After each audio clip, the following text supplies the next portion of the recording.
del pane casereccio fatto in casa e seguiremo tutti i suggerimenti di Gabriele Bocci, un esperto nell'arte bianca. Andremo a realizzare delle pagnotte con una farina mista. Cosa dobbiamo sapere prima? Il procedimento che utilizzeremo non sarà molto dissimile da quello utilizzato per creare la pizza, ma ci sarà qualche passaggio. Andiamo a impastare, a dare una prima lievitazione, le pieghe di pizzo faremo lievitare una seconda volta, dopodiché faremo riposare in frigorifero per 24 ore.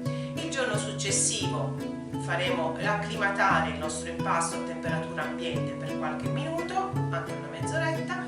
Andremo ad eseguire la pezzatura, la filonatura ed infine la cottura. Per realizzare il nostro pane avremo bisogno di 500 g di farina tipo 0, 500 g di farina integrale, 200 g di lievito naturale o 7 g di lievito secco, 750 o 800 ml di acqua, ovviamente ci dovremo regolare in base all'assorbibilità della farina, e 10 g di sale.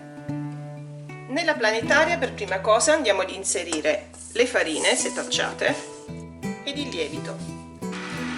Inseriamo l'acqua poco per volta, dividendola in 2 o 3 riprese.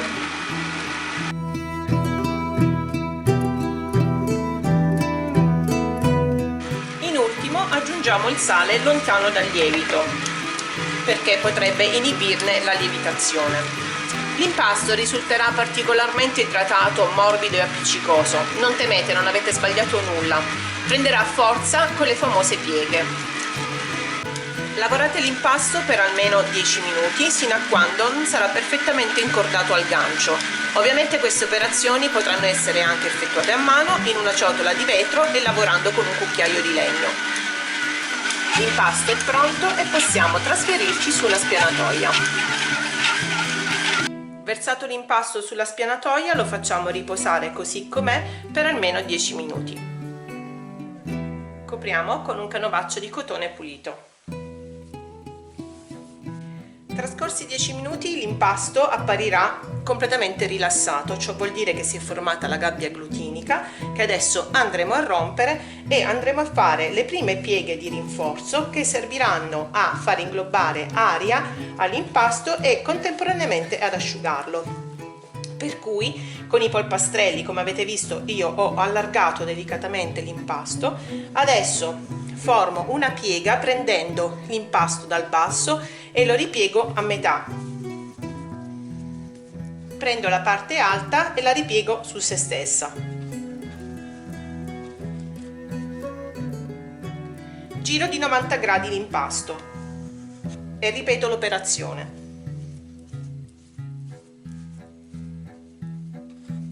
Piego all'interno e piego su se stesso. Queste pieghe andranno ripetute per 3 volte.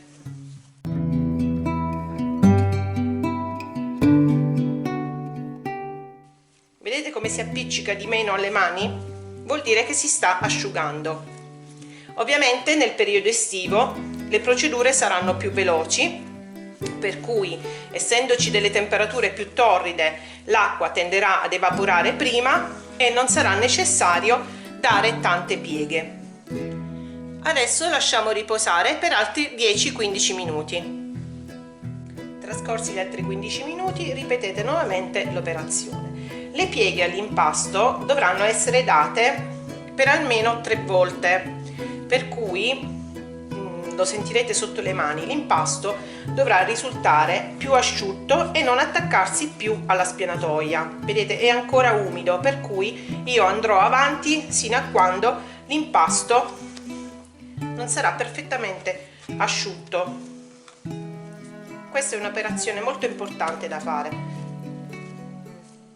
Non bisogna avere fretta e ripeterlo sino a quando l'impasto sarà anche liscio alla vista. Ovviamente fra un giro di pieghe e l'altro l'impasto dovrà comunque riposare quei 10-15 minuti per volta.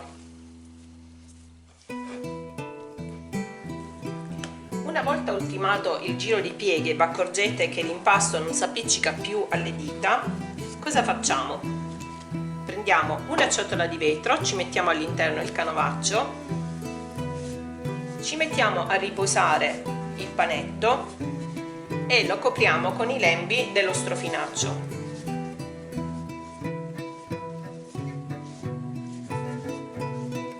Lasciamo riposare così per almeno un quarto d'ora.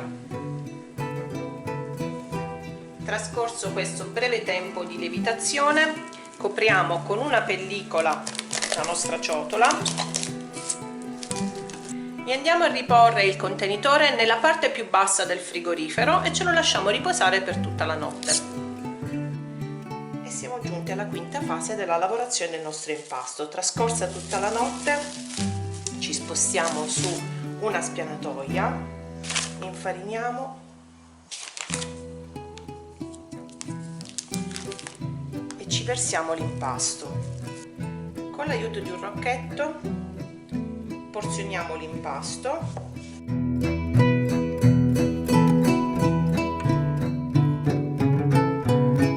e lo lasciamo così per un'oretta a temperatura ambiente.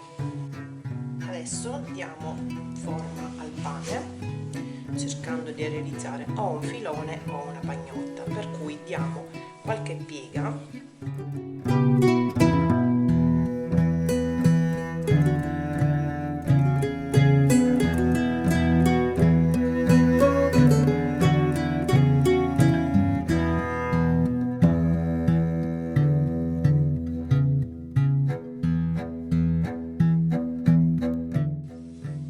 Una volta data la forma desiderata al pane, lasciate riposare nuovamente.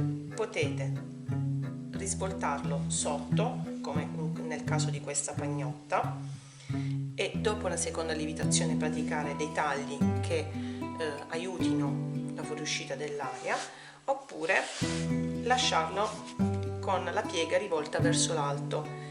Durante la lievitazione e la cottura il pane si aprirà lungo la piega, perché questo sarà il punto di sfogo. Lasciate riposare sino al raddoppio ad una temperatura ambiente di 19-21 gradi, ci vorranno almeno un paio d'ore. Potete proseguire la lievitazione sia sulla spianatoia oppure direttamente nella leccarda dove avete deciso di cuocere il pane. Una volta trascorso il tempo necessario, le pagnotte appariranno completamente rilassate. A questo punto andiamo a dare dei tagli sulla superficie. Io sto usando un'antica lametta, di quelle che servivano una volta agli uomini per radersi. Nel frattempo preriscaldate il forno al massimo della temperatura. Se avete una pietrollare, inserite anche quella all'interno. La cottura ottimale del pane dovrebbe essere a vapore e se il vostro forno non ha questa funzione, inserite una ciotolina con dell'acqua sul fondo. Una volta che il forno avrà raggiunto la massima temperatura, ponete la leccarda sul fondo del forno, procedete così la cottura per i primi 10 minuti. Una volta data la spinta iniziale al pane, procediamo con la cottura vera e propria. Ci vorrà circa un'oretta, abbassate la temperatura a 160 gradi e attendete che il vostro pane si dori completamente e si asciughi. Una volta sfornato il pane, fatelo raffreddare su una gratella.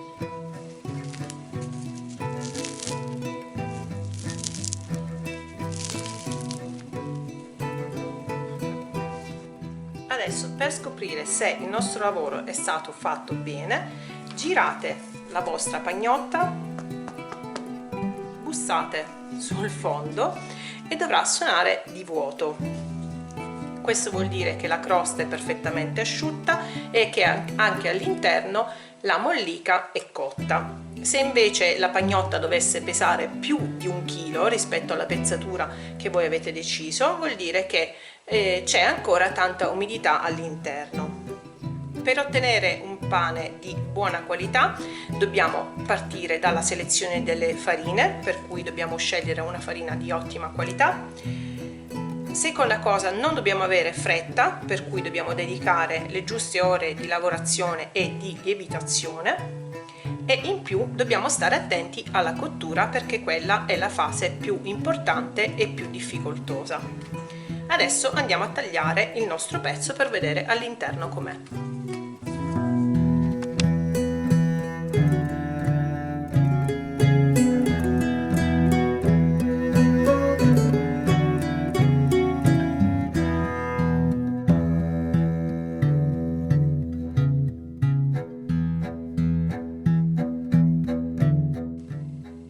che abbiamo ottenuto una buona alveolatura.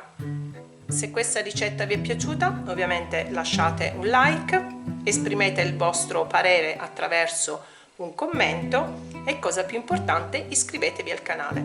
Io vi aspetto sempre qui con una nuova ricetta.